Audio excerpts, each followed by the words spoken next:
EVs are being forced upon us by the government. It's a form of control. They are trying to erode our rights. These are all themes that appear in comments on my videos, posted by concerned citizens. But are they true? Stick with me as I explore those concerns. Let's work out whether there is any validity to those arguments. The UK's ZEV mandate, and European and American state mandates to the same effect, sure have got a lot of people worked up. People see them as an attack on their civil liberties. But is that what's going on?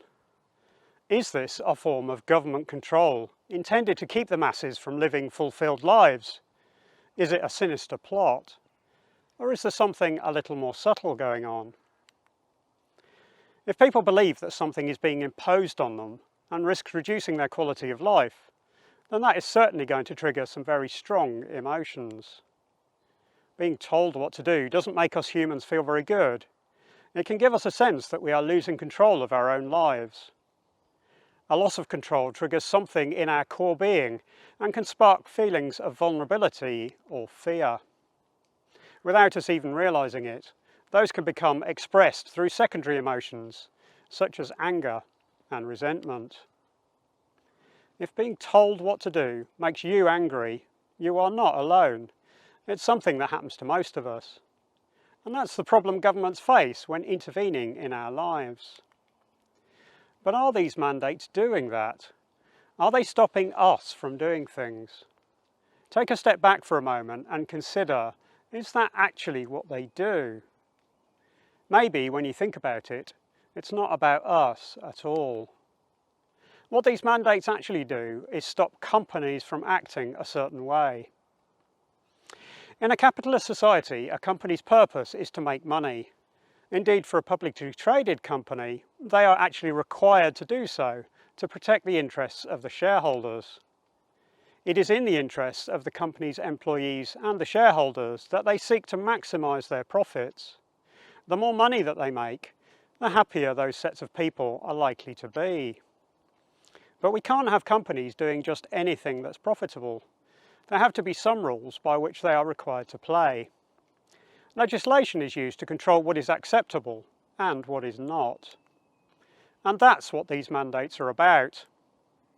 Scientists have identified a number of problems we need to resolve. Climate change and pollution are real and have to be tackled somehow. And so the world's leaders have agreed that we can't have companies damaging the climate indefinitely. There has to be a change to the way in which they are allowed to operate, and that includes putting a schedule in place for a switch to cleaner transport.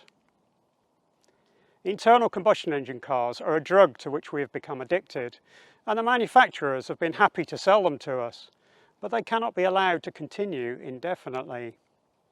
We need a way forward that does less damage, and companies need to be encouraged to find a route to a new future. We're asking them to find us an off-ramp and help us to get to where we need to go. Without the mandates, there is no incentive for them to do anything which might, in any way, be a bit less profitable.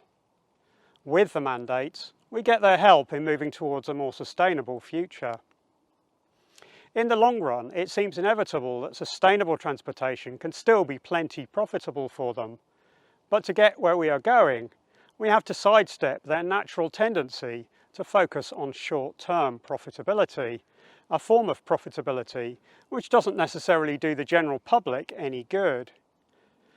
Continually delaying the change we now know we need would certainly not be a great plan for society. Setting a clear end date by which manufacturers must change their products, and perhaps even setting targets to ensure they get there at a sensible pace, ensures a level playing field on which all of them can ply their trade. They have options about how they get there. They can still innovate and compete, building better products than their competition to maximise their share of the market. But they can't use their existing dominance to apply unfair influence on whether it happens. A big company can have significant influence, and there's some evidence that this is what has been happening to some extent.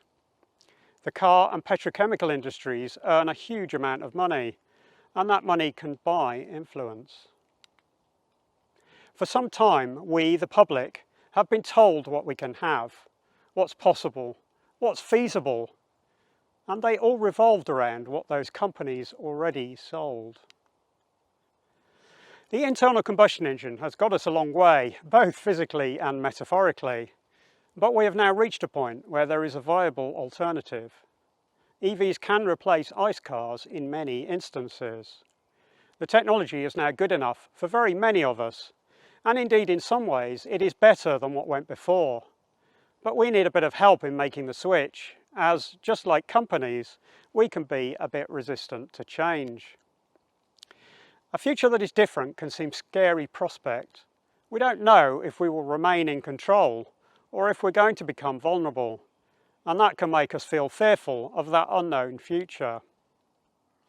The good news is that millions of people are now living that future and getting on very well in it. How that future looks is coming into focus, and it's getting less risky and less frightening. So if you start to feel angry about the government forcing us out of ICE cars, then take a breath and realise that they aren't. The mandates are not about taking control from us, they're about taking control from companies. Companies who, without intervention, will maximise their profits whilst minimising their risk, often to the detriment of you and I.